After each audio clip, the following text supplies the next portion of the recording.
और अब्दुल जब्बार साहब, एक ऐसे मौके पर जब ये प्राइवेटाइजेशन का अमल भी चल रहा है, जब ये गवर्नमेंट डिसीजन लेती है कि इंजीनियरिंग यूनिट को हमें पीएएफ को अब बेच देना है, फ़रोख्त कर देना है, ये इससे क्या मुराद है? इससे जो इस वक्त प्राइवेटाइजेशन का अमल है वो तो नहीं मुतासर हो जाएगा? इंजीनियरिंग के यूनिट को अलहदा करके क्या इसको बेचा जा सकता है? नहीं, कोई मुतासर होने वाली बात इसलिए नहीं है कि देखिए, जब 600 अरब रुपए पार्क किए गए, 600 के बजाय 700 भी कर सकते, तो गवर्नमेंट जो है वो किसी भी स्कीम ऑफ अरेंजमेंट्स में, जैसे स्टील मिल में स्कीम ऑफ अरेंजमेंट्स क्या थी कि ज़मीनें अलग करो और जो है सिर्फ जो मौजूदा स्टील मिल है जिसके लिक्विडेशन के बारे में SIFC में डिस्कशन हुई और बाकायदे एक बिल्कुल वाज़ेह तौर पे लिखा गया है कि इसको लिक्विडेट करें। मगर स्कीम ऑफ अरेंजमेंट में प्राइवेटाइजेशन कमीशन में जब मैं भी मेंबर था तो वहाँ पे स्कीम ऑफ अरेंजमेंट बनी थी और कुछ चीज़ें असेट्स को अलग किया गया था। वो SCCP के रेगुलेटरी मैकेनिज्म में इस किस्म के अप्रूवल की गुंजाइश भी है। कंपनी लॉ को साथ भी देख सकते हैं, क्योंकि PIA अब एक कारपोरेशन बन चुकी है। किस ज़माने में जब नहीं थी तो उस ज़माने में ये प्राइवेटाइजेबल नहीं थी। अब आपकी बात करता हूँ प्रिसीशन इंजीनियरिंग। देखिए, प्रिसीशन इंजीनियरिंग की अफादियत जो है वो उस वक़्त तो बहुत थी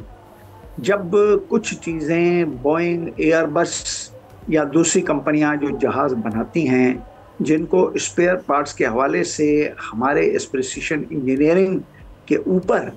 इतना इत्मीनान था और वो इसके एक ऑडिट्स भी करती थी और इनके साथ मुंसलिक भी रहती थी। ये सूरत हाल मेरा ख्याल है कि इस वक्त मौजूद नहीं है, या उस अश्योर्ड लेवल पर अब उसमें बहुत ही कमी आ चुकी है। हम वापस बात करें तो ये तो एक हमारा एक प्रिसीशन टेक्नोलॉजी के हवाले से कि एवियोनिक्स, एरोस्पेस की रिक्वायरमेंट्स जो है उसको पूरी करने की सलाहियत इसमें पैदा की गई थी। मेरे अपने ख्याल में कि इसको अगर एयरफोर्स के हवाले किया जाए, मैं समझता हूँ कि ये ज़्यादा बेहतर जो है एक तजवीज़ सामने आई है। मगर जो भी इसको ख़रीद रहा है वो तो उस वक़्त प्राइमरी मसाइल का शिकार होगा कि किस तरीके से उसने जो है वो एक्सेस मुलाजमीन को एडजस्ट करना है, किस तरीके से उसने जो है इसकी ऑपरेशन को इनएफिशिएंसी से निकाल कर एफिशिएंट बनाना है, और किस हवाले से उसने कितने पैसे देने, कम से कम पैसे देने ऑपरेटिंग लेवल को रखने के लिए, और लीज एग्रीमेंट्स और दूसरे जरावे से अगर कुछ चीज़ें और लाई जाएंगी जिसको हम एयरक्राफ्ट चलो कह सकते हैं, तो उसमें कितनी हद तक उसमें कमी की जाएगी। क्योंकि सबसे बड़ा मसला जो हमारे मुल्क में ये रहा है, जिसको मैं एज ए सिटीजन आज भी क्रिटिसाइज करता हूँ, हमने जो ओपन स्काई पॉलिसी शुरू की उसने भी PIA का, मैं सत्यानाश का लफ्ज़ इस्तेमाल नहीं करता हूँ, मगर PIO की रेवेन्यू जनरेशन और PIA की परफॉर्मेंस को उसने भी बहुत ही असरअंदाज किया। मुझे याद है ओपन स्काई पॉलिसी के ऊपर कराची एयरपोर्ट पे एक बहुत बड़ा एकेडमिक एक सेशन हुआ था, मैं भी स्पीकर था। हमने तो उस जमाने में कहा था कि ये अब इब्तदा है कि आप अपने पैसेंजर्स दूसरी एयरलाइनों के हवाले कर रहे हैं। आज मुझे बताएं कि हम सियालकोट से लेकर पेशावर से लेकर, मुझे तो ये लगता है कि हर डिस्ट्रिक्ट में अब आइंदा अगर हमने बाहर वाले एयरलाइंस को ये रूट्स दे दिए तो हमारी अपनी जो कैप्टिव मार्केट थी, देखें कैप्टिव मार्केट जो है वो आपके एक रेवेन्यूज को अश्योर करती है, जिसको हम कहते हैं कि थ्योरेटिकल कैलकुलेशंस या प्रोजेक्टेड कैलकुलेशंस को किसी तरीके से बामाने बनाने के लिए और अमली तौर पे उसको अश्योर करने का तरीक़ेकार यही होता है कि आप थोड़ा सा एक कैप्टिव मार्केट और एक मार्केट जो अवेलेबल है, हमारी पूरी मिडल ईस्ट में लोग हैं, हमारे जो है वो यहाँ से लेकर दुबई से लेकर उस कोने तक किंगडम ऑफ सऊदी अरेबिया में हैं, प्लस यूरोप के भी हमारे पास रूट्स हैं। तो मेरे ज़ाती ख्याल में कि थोड़ा सा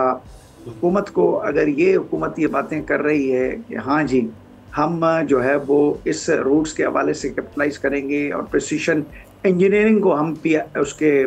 PF के हवाले करेंगे, तो कुछ चीज़ें तो बिल्कुल मेरा ख्याल है कि उम्मीद अफजा हैं। मगर हमारा जो कैप्टिव कस्टमर है, मेरे अपने ख्याल में कि उसके बारे में भी हमें ख्याल करना चाहिए। अब थोड़ी देर के लिए मैं आपको इस सवाल का जवाब खुद ही दे देता हूँ। अगर मैं PIA का ख़रीदार हूँ और मुझे इस किस्म की कैप्टिव या एक बैलेंस्ड पॉलिसी नज़र आए कि यहाँ के लोगों के ट्रैवल जो है उनका इंटरेस्ट मेरे एयरलाइन में इसलिए होगा कि वो कैप्टिव होगी। अगर आपको टैक्सेशन रूल्स के हवाले से थोड़ी मैं बात करूं, हुकूमत ने फॉरेन ट्रेवल के ऊपर बड़े टैक्सेस लगा दिए हैं। आप,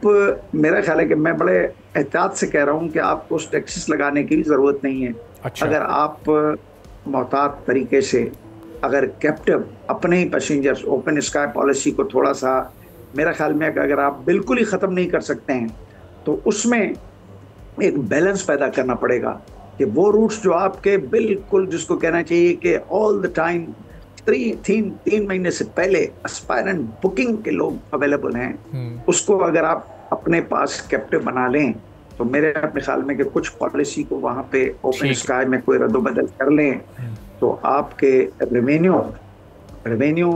देखिए फॉर एक्सपेंडिचर की और रेवेन्यू के बीच में जो जगह बनती है वो होती है प्रॉफिट्स, विजिबिलिटी। एक चीज को अच्छी तरीके से देखना, यही का मैं मिसाल दे रहा हूँ, उसी के ऊपर बात चल रही है कि कोई भी खरीदार जो है इस अट्रैक्शन के साथ, मेरे अपने ख्याल में कि आपके पास 10 अरब रुपए से कुछ ज्यादा, बल्कि उससे बहुत ज्यादा बोली लगाने के लिए तैयार होगा। यही बात एसएमई के बारे में जब मैं करता हूँ। सब्सक्राइब करें और बेल दबाएं ताकि कोई खबर रह न जाए।